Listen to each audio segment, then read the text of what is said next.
We are now a year and 4 months into the newest generation of consoles. And while not everybody can get their hands on the newest generation of consoles, the question still remains, which one to purchase, PlayStation or the Xbox Series X?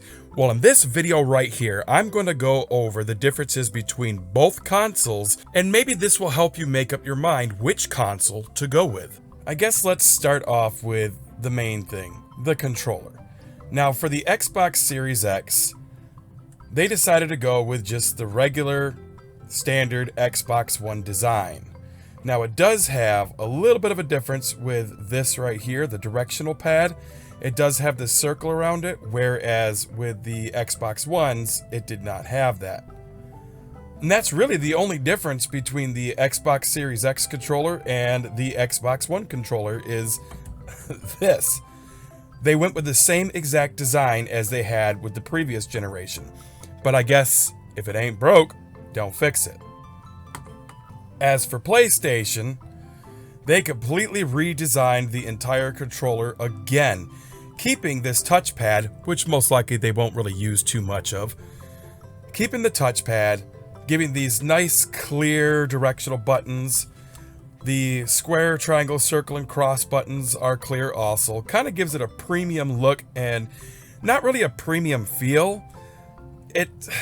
The feel of it, I don't know. I like the feel of the Xbox controller more, but I like the look of the PlayStation 5 controller more than I like the standard Xbox One controller look of the Xbox Series X controller. So for this one, with the new design, the haptic feedbacks, the HD rumble, I have to give the controller design to PlayStation. Now we have to talk about the actual consoles themselves for a minute.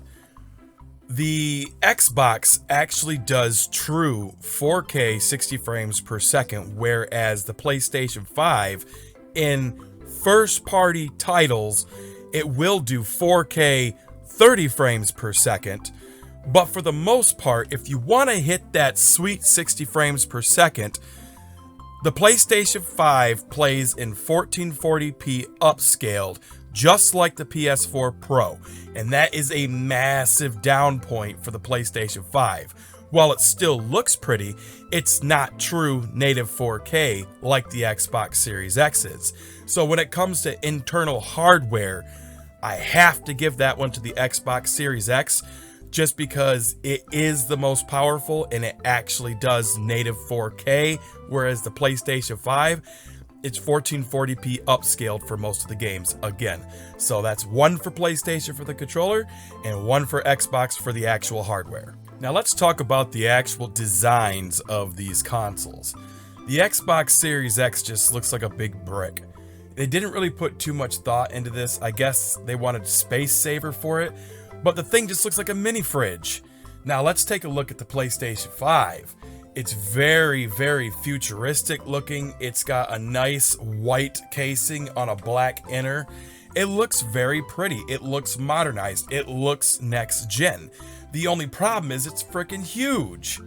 It's massive, whereas the Xbox is nice and small. You could fit it in pretty much anywhere, and I love this little green effect from the top with the fan. I really do like that, but the only problem is it just looks like a brick. Whereas, like I said, the PlayStation 5 looks futuristic. It's just absolutely massive. One thing I do like about the PlayStation 5 is the blue lights that come on. I really, really like the way that the warning lights do come on. For the design of the new consoles, it's really a tough one right here. I don't really know which one to give it to because the PlayStation 5 looks a lot nicer than the Xbox Series X, but it's freaking huge. Like, you need to build an entire room onto your house just to house the PlayStation 5 with how massive this thing is. I guess I'm gonna just have to give this one to Xbox, even though it doesn't look as nice. It's smaller. I can put it anywhere I want. So that's 2 points for the Xbox Series X so far. So I guess let's talk about the final main point to this, and that is the games. While the Xbox Series X games look a lot nicer on the Xbox Series X, you could still get them on the Xbox One.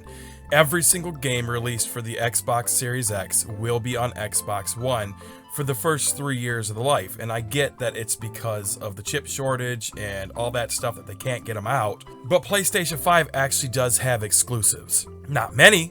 I think it's only got like 2 exclusives to it. It's got Returnal and Demon Souls. That's the only exclusives that the PlayStation 5 actually has. And those are very niche games for a very small market amount of people. So when it comes to actual substance and the main meat of the PlayStation 5, every PlayStation 5 game you can get on PlayStation 4 just as well. So this one, it's kind of hard because now I have to deduce down to which games are better. And to be totally honest, it's all about what kind of games that you like to play. Do you like to play story-driven adventure games, or do you like to play multiplayer, first-person shooter action-adventure games? Because depending on what you like is depending on what you should get. If you like games like Ratchet & Clank and Horizon Forbidden West, then obviously the PlayStation 5 is going to be the way to go.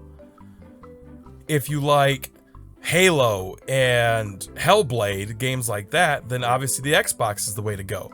But which one should you really choose? If I was to tell anybody which one to choose, honestly, it would have to be the Xbox Series X. As much as I love the PlayStation 5 and I'm loving Horizon Forbidden West, when it comes to third-party games, which is what's pretty much going to fill up the library of these two machines, the Xbox Series X is just going to play them better. So I'd wait for the PlayStation 5 and get yourself a Series X. That's what I think. You can say I'm wrong. This is just my opinion. Let me know down in the comments down below what you have. Do you have both? Do you have the PlayStation? Do you got the Xbox? Let me know which one you got. Let's have a conversation about this. Thanks for watching.